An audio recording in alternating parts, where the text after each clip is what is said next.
Na terra, apenas é plenamente cumprida por enquanto a vontade soberana de Deus, os decretos eternos de Deus. Tudo o que Deus que diz que vai acontecer, sim, está a acontecer conforme Deus disse. E essa vontade de ser humano algum consegue fugir.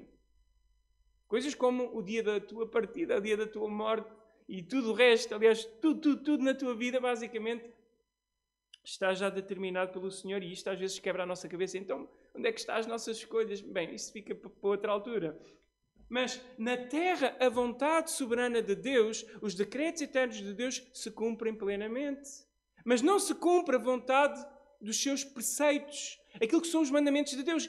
Por um período de tempo, ainda muita gente desobedece. Nós próprios ainda desobedecemos muitas vezes a Deus, mas isso não acontece nos céus. Quando nós dizemos que se faça a tua vontade na terra como é feita nos céus, é porque ela lá é plenamente cumprida. Tanto a vontade soberana, os eternos decretos de Deus, de tudo o que vai acontecer, como todos lhe obedecem e vergam-se à sua vontade. Até mesmo o demónio e os anjos que caíram dos demónios. Todos se vergam à vontade do Senhor Deus. Esse é o lugar onde Ele está. Jesus estava com o Pai, nós vemos isso em João 1:1, em que diz: no princípio era o Verbo, e o Verbo estava com Deus, e o Verbo era Deus. Jesus, Deus com Deus, habitavam juntos, nesse mesmo lugar. Mais à frente, em João 17, 5, na oração sacerdotal, na oração do Senhor Jesus, Ele diz, orando ao Pai: e agora glorifica-me, ó Pai, contigo mesmo, com a glória que eu tive junto de ti, antes que houvesse mundo. Antes da existência de tudo o resto, eles estavam juntos, neste lugar em que sempre é referido onde está a habitação especial de Deus. Jesus disse, inclusivamente, depois em João 20:17, o seguinte: não me detenhais, porque ainda não subi para o meu Pai, mas vai ter com os meus irmãos, e depois ele segue em diante, mas ainda não subi para com o meu Pai. Era previsível que ele, após a sua ressurreição, voltasse para junto do Pai. E era necessário que isso acontecesse para que ele pudesse enviar o Espírito Santo e então o Espírito Santo habitar nos nossos corações, transformar as nossas vidas. Também em Atos 1:9-11, reparem o que diz o texto. Ditas estas palavras, Jesus foi elevado às alturas. Lá está, foi para o céu. E sempre esta imagem de elevado às alturas, não sabemos como é que se dá essa transição. Ditas estas palavras, Jesus foi elevado às alturas, à vista deles, e uma nuvem o encobriu dos seus olhos. E estando eles com os olhos fitos no céu, enquanto Jesus subia, eis que 2 varões vestidos de branco se puseram ao lado deles e lhes disseram: varões galileus, porque estáis olhando para as alturas? Esse Jesus que dentre vós foi assunto ao céu, ou seja, subiu ao céu, virá do modo como o vistes subir. E aqui tem muita coisa só aqui. Ou seja, Jesus não vai ter uma vinda espiritual que ninguém viu. Não, de facto, quando vir, vai vir de uma forma visível. Ele foi de uma forma visível, ele vai voltar de uma forma visível. Ele foi para esse lugar, ao qual a Bíblia chama de céu, mas vai voltar desse lugar. E o que nós sabemos mais à frente é que todas as pessoas que estão nesse lugar, anjos, Deus e tudo, vai voltar à terra.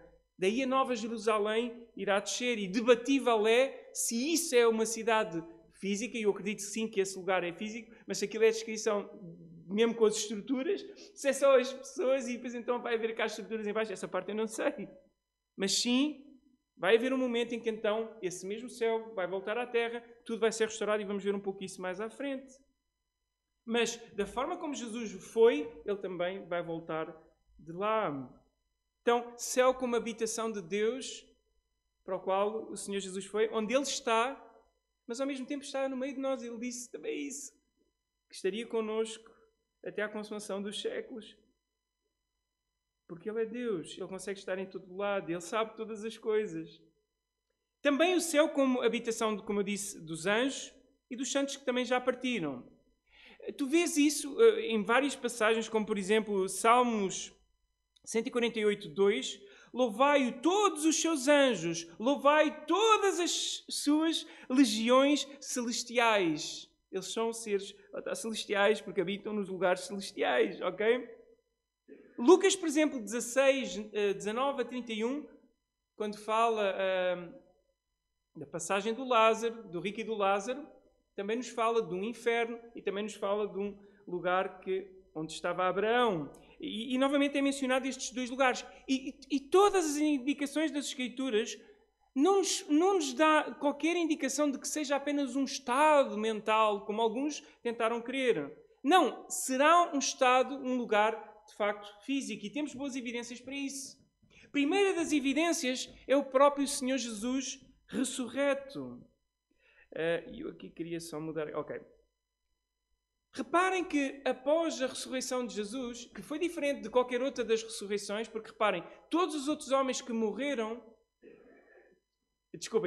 ressuscitaram. Todos eles voltaram a morrer. Não ficaram com um corpo imperecível, que nunca mais adoeceu, que não envelheceu. Ok? Então, a principal diferença entre a ressurreição de Cristo e que ainda nós não passamos por essa ressurreição, ainda a esperamos, e não vou debater agora quando é que isso vai passar, em termos temporais, porque há aí muito debate, e eu não vou entrar por aí. Mas bem, Jesus já tem um corpo que não envelhece, que não morre, mas não é um espírito apenas, é mesmo um corpo físico. E essa foi uma das partes surpreendentes, olhando as Escrituras, que eu nunca pensava isso, porque eu sempre tinha uma ideia, nós temos essa ideia de que este material não é muito bom, porque nós já nos magoámos tantas vezes, parece que o material é fraco. O material é fraco por causa da queda, porque isto não era suposto ser assim. Tudo o que Deus criou era bom e era perfeito, ok? Por exemplo, 1 Coríntios 15, 20 a 23 diz o seguinte: mas de fato, Cristo ressuscitou dentre os mortos e foi feita as primícias dos que dormem. Porque assim como a morte veio por um homem, também a ressurreição dos mortos veio por um homem. Porque assim como todos morrem em Adão, assim todos serão vivificados em Cristo. Mas cada um por sua ordem. Cristo as primícias, depois os que são de Cristo na sua vida. Então, da mesma forma que Jesus ressuscitou, nós temos a esperança de que ali foi a evidência de que o mesmo também vai acontecer connosco. Paulo depois em 1 Coríntios 15, 42 a 48 diz o seguinte: Paulo diz que o corpo ressuscitado vai se levantar, ou seja, na incorrupção, glória em poder e corpo espiritual. Ou seja, é um corpo que já não volta a decair-se, é um corpo glorioso e é um corpo que ao mesmo tempo, obviamente, também é espiritual. Em 1 Coríntios 15, 42 a 48. Também podemos ver em 1 Coríntios 15, 53, que é um corpo transformado, que nunca mais sofre, que não se debilita, que não fica doente e que não mais morre. Para quê ter um corpo físico se vais habitar depois num sítio que não é físico? É só para seguirmos um bocadinho o raciocínio, ok? Quando Jesus reapareceu aos discípulos, as seguidoras abraçaram-lhe os pés, em Mateus 28, 9. Ele não era um fantasma, ele era de carne e osso. Ele tomou o pão e o partiu, em Lucas 24, 30, e deu-lhes do peixe, ok? Em João 21, 13, ele era físico e comeu com eles. Pedro disse a respeito dos discípulos, em Atos 10, 41, comamos e bebamos com ele, depois que ressurgiu, ou seja, comemos e bebemos com ele depois que ressurgiu dentre os mortos. Ou seja, Jesus estava a comer com ele, não era ele comia um bocado de comida e a comida caía no chão. Ou seja, não era espiritual, não era apenas espiritual, era também físico, ok? Lembrem-se que Tomé não creu, que Jesus não acreditou e disse que só acreditaria se pudesse realmente tocar no Senhor Jesus, e de facto isso aconteceu. Jesus convida Tomé a tocar as suas mãos e o seu lado em João 20, 27. E não estou a ler todas as passagens, muitas são conhecidas e realmente levaríamos imenso tempo. Eu só quero passar isto por alto porque não é o tema do nosso sermão, a parte da ressurreição. Mas é verem a quantidade de evidências a respeito deste corpo ressurreto em Cristo, que garante que também vamos ter esse corpo ressurreto. E não é um corpo ressurreto para viver apenas num estado mental, ok? É mais do que apenas um estado mental. É mesmo um lugar, de facto, ok? E por aí vai. Tínhamos várias passagens que continuariam, de facto, a dar estas mesmas evidências a respeito de Jesus e a respeito de como vão ser também os nossos corpos. Jesus, em João 14, 2 a 3, diz o seguinte: na casa de meu pai há muitas moradas. Não é? Num estado mental há muitas moradas. Na casa do meu Pai há muitas moradas. Se assim não fora, eu vos teria dito, pois vou preparar-vos lugar. E quando eu for e vos preparar lugar, voltarei e vos receberei para mim mesmo, para que onde eu estou, estejais vós também. É um lugar e um lugar com moradas. Como é que são? Não sei. Mas de facto é um lugar onde nós vamos habitar com Ele. Como eu disse, temos várias referências de subida ao céu, como o caso de Elias, em 2 de Reis 2:11. Temos, por exemplo, também outra passagem em Gênesis 28:12, que refere-se à subida e descida de anjos, neste caso no sonho de Jacó. Temos também a referência à Nova Jerusalém, e mais para a frente quero ainda ver um bocadinho isso convosco, a descer também dos céus, novamente desse mesmo lugar, ok? E é do lugar que Jesus vai voltar, e lá está, é um lugar. Inclusivamente é referido em Lucas 22:18, o seguinte: pois vos digo que de agora em diante não mais beberei do fruto da videira até que venha o reino de Deus. Novamente, quando vier esse reino de Deus, a Nova Jerusalém, o lugar onde nós vamos viver eternamente, é um lugar em que Jesus vai voltar a beber vinho. É o que aqui está referido, ok? Então vamos voltar a comer, vamos voltar a beber, porque isso era bom. Nós é que tropámos isso tudo. O mal não é beber, o mal é bebermos até cair, não é? Então isso vai voltar a acontecer. Outra coisa importante que nós temos que ter em conta em relação a este lugar e em relação em específico aos novos céus e nova terra, é que toda a criação está a ansiar por esse dia, onde nós vamos viver eternamente. Porque toda a criação está a sofrer a consequência do pecado da humanidade. Por causa do pecado da humanidade, o próprio planeta Terra tem montes de problemas climatéricos a vários níveis. Nós destruímos isto tudo, somos peritos em dar cabo disto tudo. Temos um armamento nuclear que tem capacidade, e isto não é invenção nenhuma, vão estudar um pouco sobre o tema, para destruir várias vezes a superfície da Terra. E digo destruir, é acabar com a vida, com todo o tipo de vida, na superfície da Terra. Nós somos altamente destrutivos, assim nós temos sido. E, pelo que diz em Romanos 8, 19, 21, reparem, a ardente expectativa da criação aguarda a revelação dos filhos de Deus. Pois a criação está sujeita à vaidade, não voluntariamente, mas por causa daquele que a sujeitou, na esperança de que a própria criação será redimida do cativeiro da corrupção, para a liberdade da glória dos filhos de Deus. Vai haver um momento em que todas estas coisas vão ser novamente restauradas, como nós vimos já várias vezes em sermões que eu dei outras vezes em Apocalipse 21. O antigo céus, a antiga terra vai passar e vai haver novos céus, nova terra. Eu não creio, como alguns põem, que Deus vai destruir a terra, arrebenta com ela e de repente vai criar uma nova simplesmente do zero. Eu e muitos teólogos não queremos nisso uma razão simples. Deus não é um Deus que geralmente destrói. Deus é um Deus que reconstrói, que restaura. E assim tem feito connosco. Destrói-se aqueles que vão passar a eternidade no inferno. Mas o mais provável mesmo que vai acontecer é uma restauração deste mundo em que nós vivemos, e tudo parece apontar nesse mesmo sentido. Pelo menos essa tem sido a minha interpretação, e não só a minha, de muitos outros, que é o que vai acontecer. Tal como acontece nas nossas vidas, em que somos restaurados, assim irá acontecer também com o planeta Terra. E aí, passagens lá está como Apocalipse 21:1, que eu estava a citar, dizem: então vi novos céus e nova terra, pois o primeiro céu e a primeira terra já tinham passado e o mar já não existia. E como vocês viram na altura, mar não quer dizer mesmo mar, literalmente, mas tem a ver com tudo o que estava conectado com essa imagem,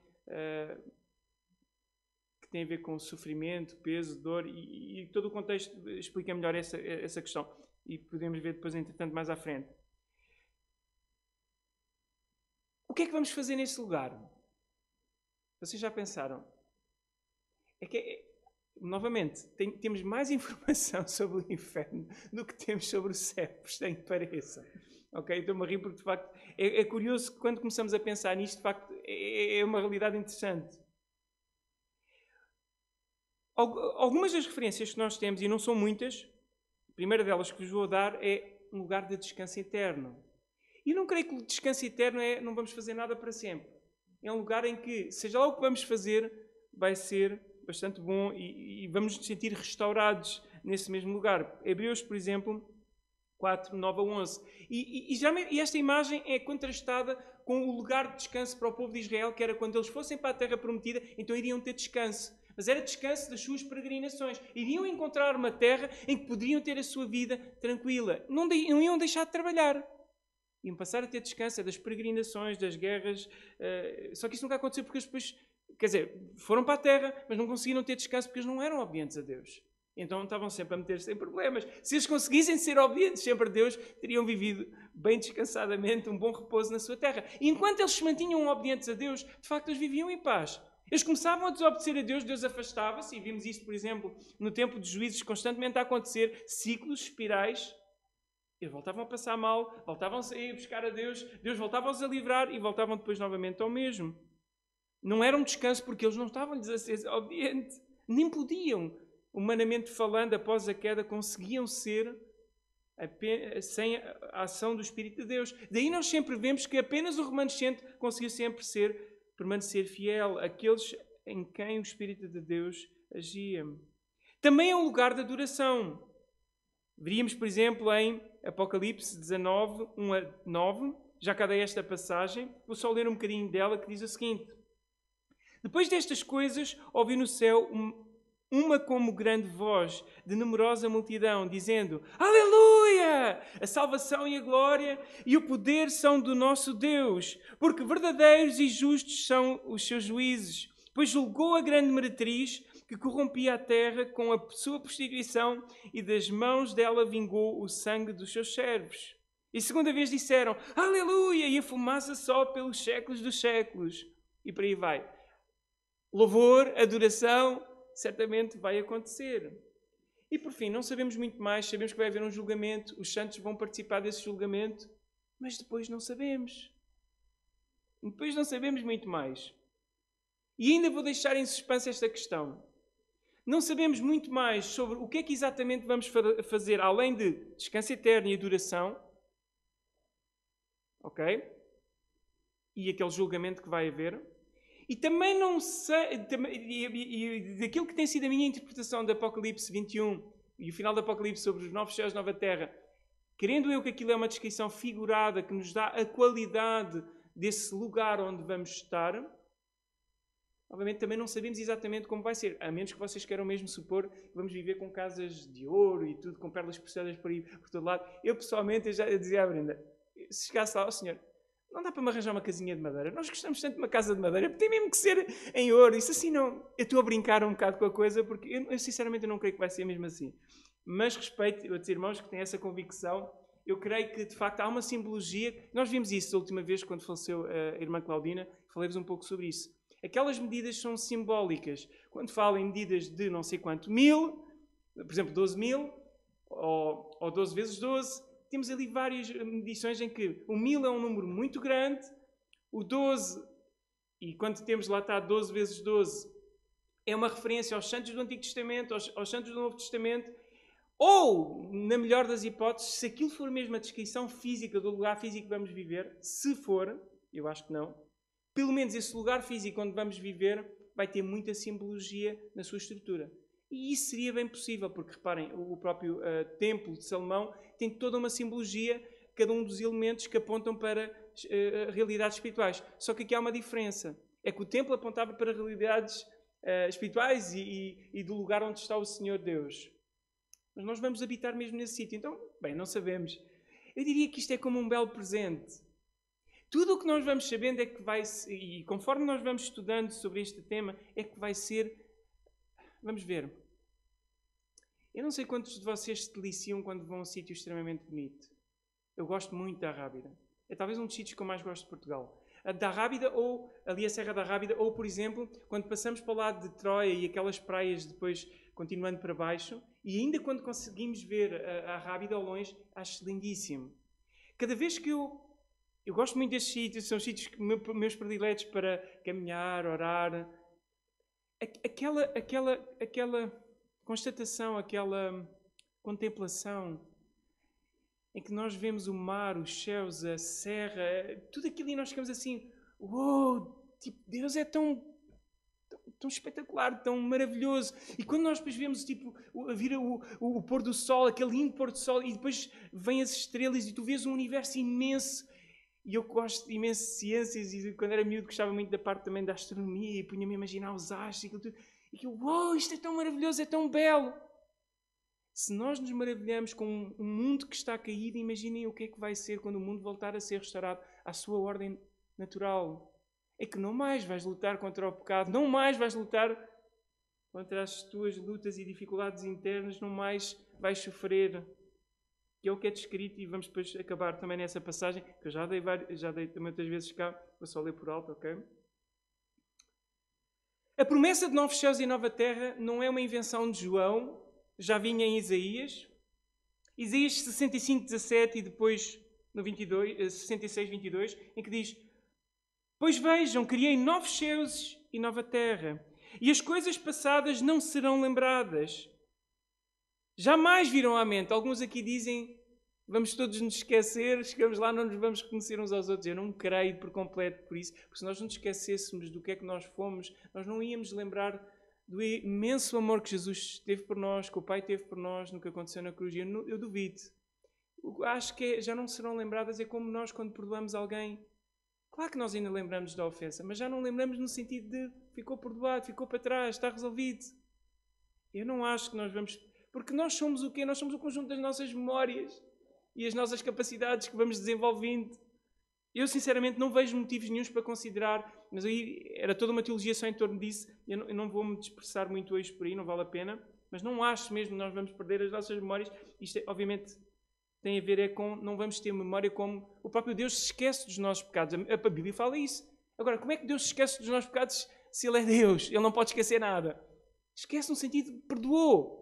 É mais nesse sentido, é num sentido que é passado, está arrumado, ok?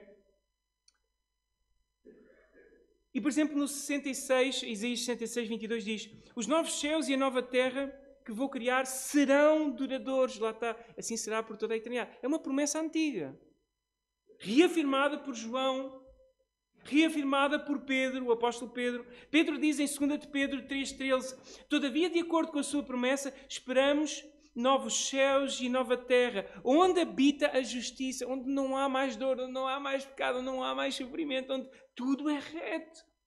Inclusivamente tu, no qual tu não podes entrar sem ser 100% perfeito. Desculpem eu bater sempre na mesma tecla. Sede vós, pois, perfeitos, como é perfeito o vosso Pai Celeste. Ninguém entra no céu sem ser perfeito. E se tu não sabes como podes entrar no céu, porque tu sabes que não és perfeito, e eu também não sou, falamos do fim, vou-te explicar como. Quer dizer, posso já dizer... Tens de confiar em Cristo, mas isso é melhor explicar com mais calma no fim.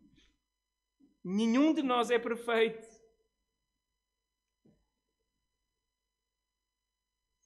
Apocalipse 21, e podem abrir. Estamos já mesmo a terminar.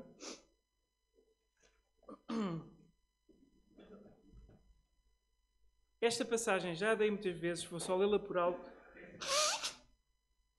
E ser só algumas considerações por alto.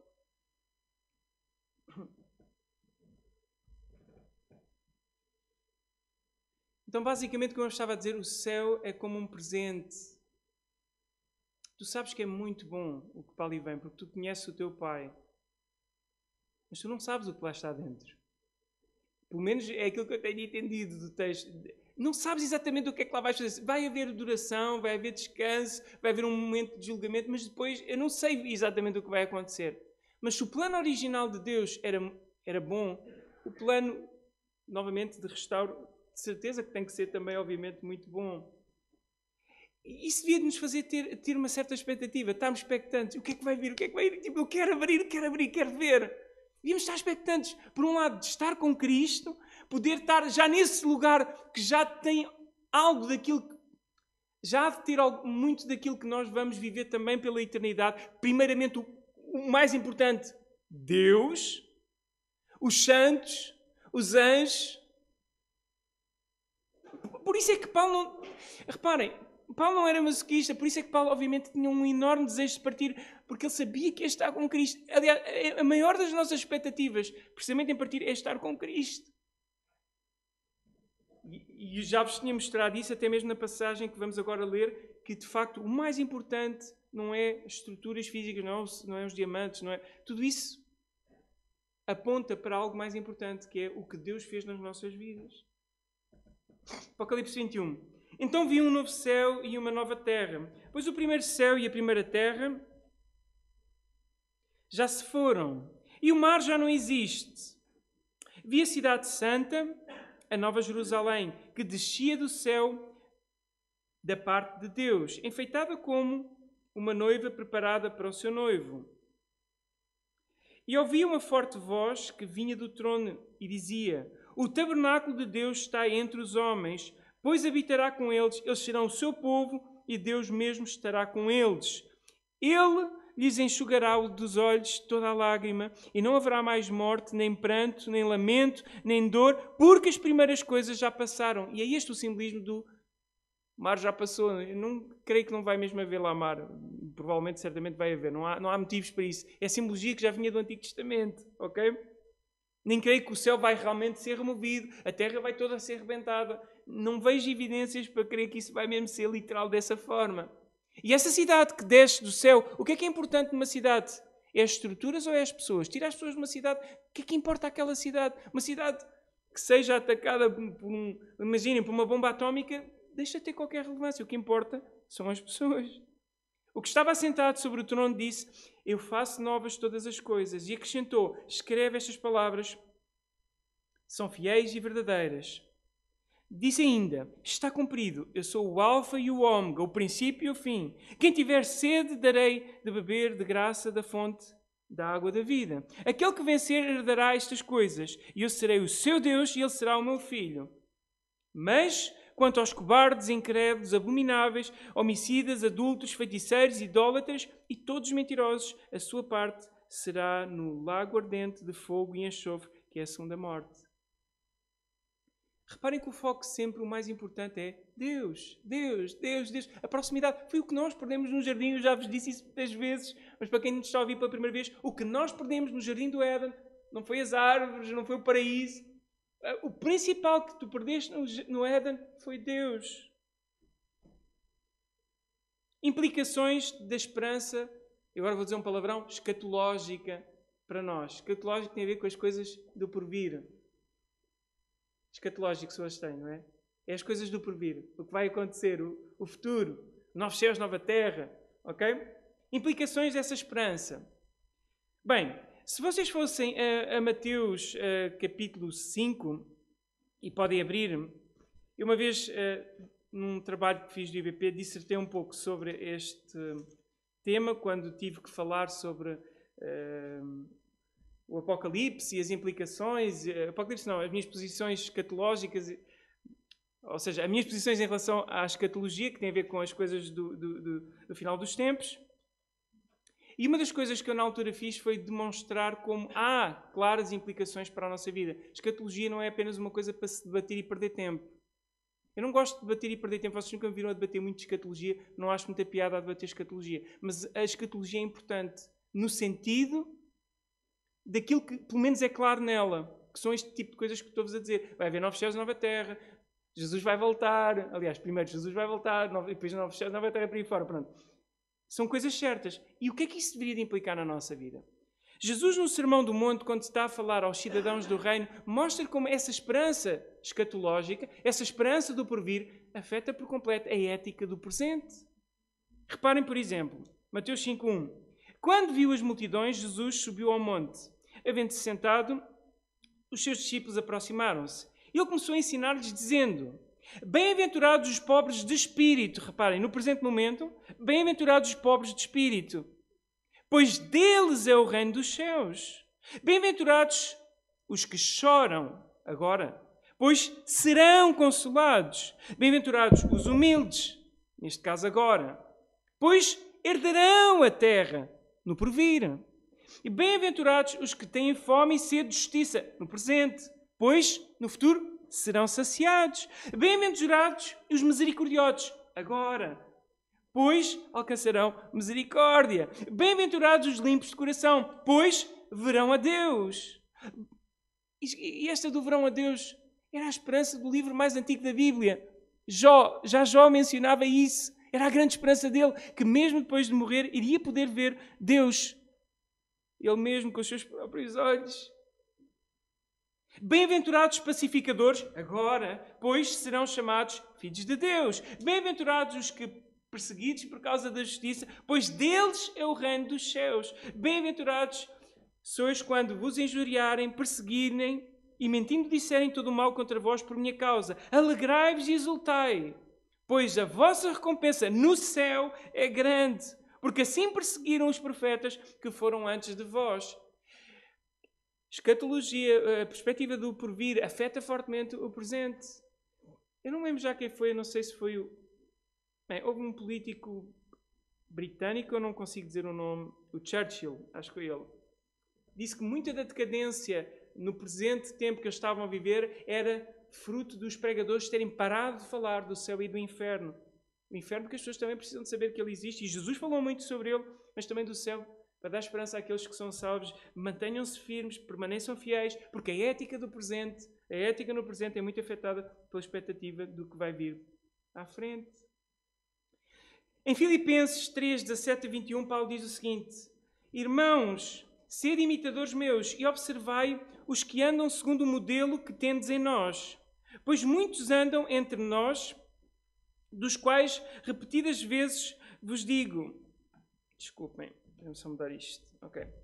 Vos dizia, e agora vos digo, até chorando, que são inimigos da cruz. O destino deles é a perdição. O Deus deles é o ventre. E a glória deles está na sua infâmia, visto que só se preocupam com as coisas terrenas.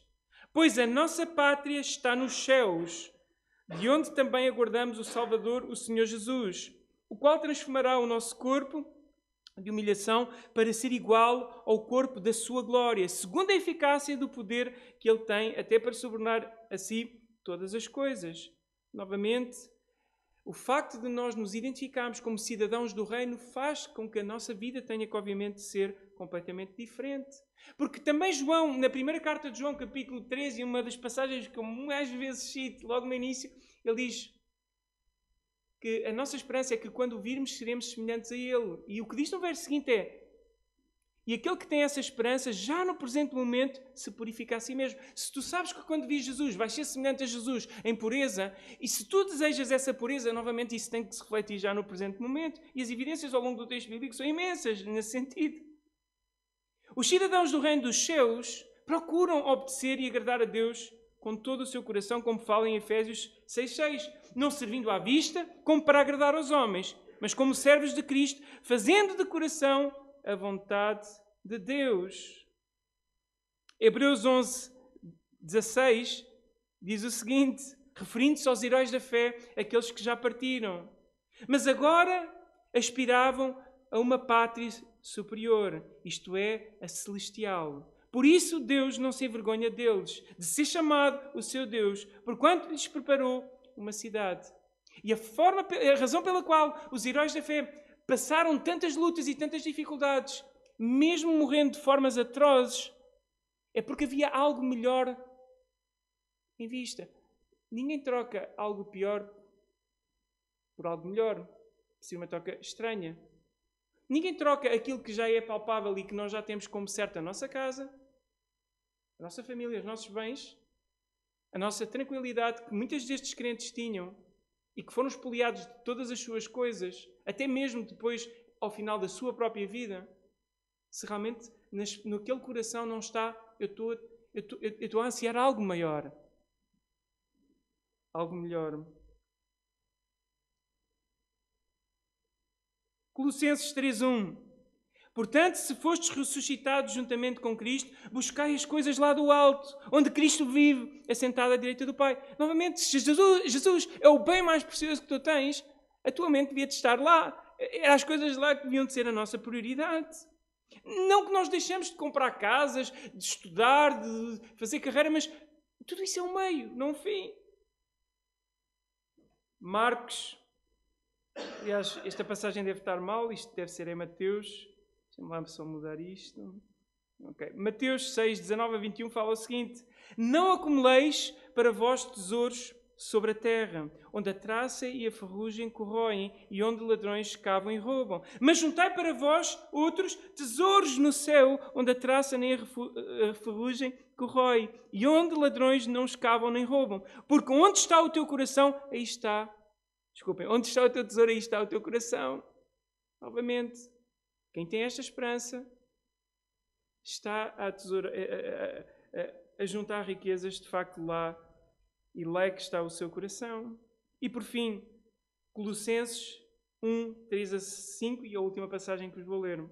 Dando sempre graças a Deus, Pai de nosso Senhor Jesus Cristo, quando oramos por vós, desde que ouvimos da vossa fé em Cristo Jesus e do amor que tendes para com todos os santos, por causa da esperança que vos está preservada nos céus, da qual antes ouvistes pela palavra da verdade do Evangelho. E depois segue por aí adiante. Mesmo a nossa fé e o nosso amor, a nossa obediência, e tudo isso está extremamente interligada com esta esperança, à qual se chama aquele palavrão escatológica. Esperança escatológica, a esperança do porvir. Nós temos o nosso coração encharcado do céu e, por amor de Deus, pensa no céu esta semana. Porque sabem, uns partem com 90 anos, como o nosso amado irmão. Muitos outros partem com a minha idade ou mais novos. E em qualquer momento. Agora a questão é, tens tu pensado no céu? Eu penso muito quando algum irmão parte. São alturas em que eu penso mesmo muito, muito sobre isso. Pensa durante esta semana. Porque no dia a dia, quando tu estás a ser tentado e estás nas tuas lutas contra o pecado, tu tens de ter algo melhor do que o teu pecado, do que aquilo que te está a puxar, do que o próprio pecado em si. Senão tu vais acabar mesmo por cair. Se aquilo que é o bem mais precioso que nós vamos ter no céu, Deus, é de facto aquilo que nós buscamos, busca-o agora mesmo. E daí eu batalho tanto na tecla, irmãos. Podes ser antes de crente, podes saber a Bíblia de cor, que nenhum de nós sabe. Se tu não tens comunhão regular com Deus, se tu não meditas nas Escrituras regularmente, se tu não oras, tu não és um filho de Deus. Tu és um religioso que estás morto. E por favor, acorda enquanto é tempo, porque o lugar para onde caminhas não é bom. E podes estar-te a enganar apenas com religião. Vamos orar. Senhor, te damos graças pela tua palavra.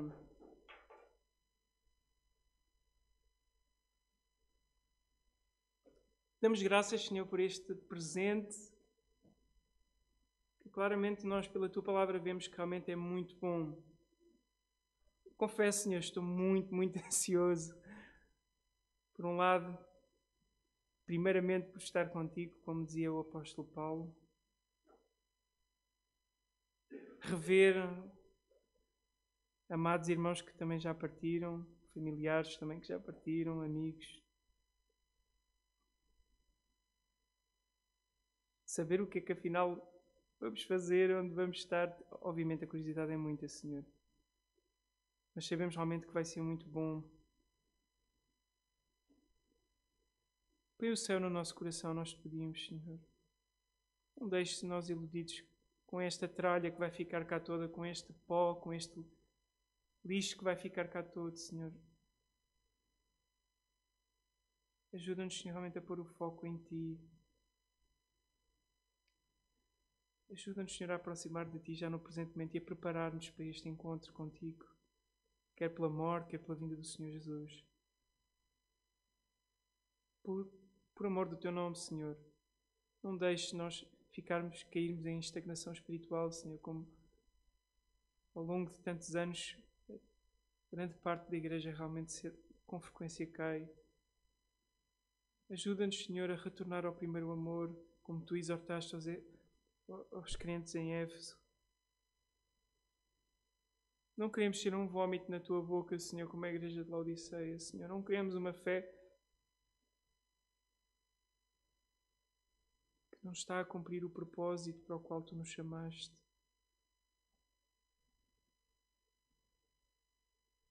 Senhor, põe o céu nos nossos corações, eu volto a pedir. Faz um milagre no coração de cada um dos que aqui está, Senhor. Salva, Senhor, nós te pedimos, todos aqueles que ainda não são salvos, por amor do teu nome, Senhor. Incomoda, Senhor, o coração daqueles que ainda não são salvos, para te buscarem até compreenderem o Evangelho, para te buscarem até encontrarem segurança de salvação. Por amor do teu nome, Senhor, não deixes pessoas aqui continuem iludidas, distraídas com os seus muitos afazeres, ignorando que isto tudo é passageiro.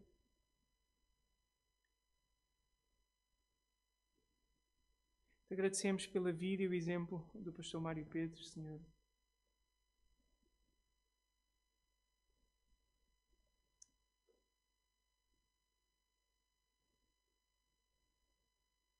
Te agradecemos, Senhor, porque pelo seu testemunho e pelo seu exemplo nós podemos aprender que o mais importante para ele eras tu. Em tantas conversas que o ouvi, realmente recordo que eram as experiências contigo, não os grandes feitos que na verdade também fez do seu ministério, que ele citava, mas realmente as experiências que tinha contigo. Ajuda-nos a seguir o exemplo deste homem que procurou seguir o exemplo de Cristo e que o manifestou tantas vezes em amor, em cuidado.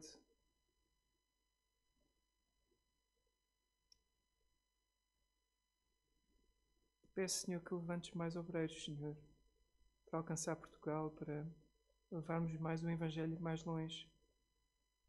E que nos dês coragem àqueles que já estão no ministério a permanecer e a não desanimar e a não desistirem.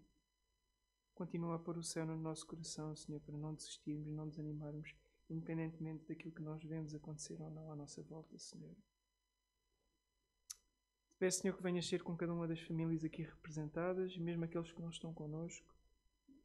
Guarda-os, Senhor, guia-os durante a sua semana.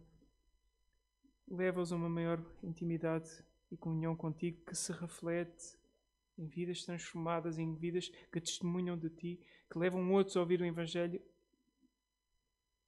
que se possam vir a converter pelo poder do Evangelho.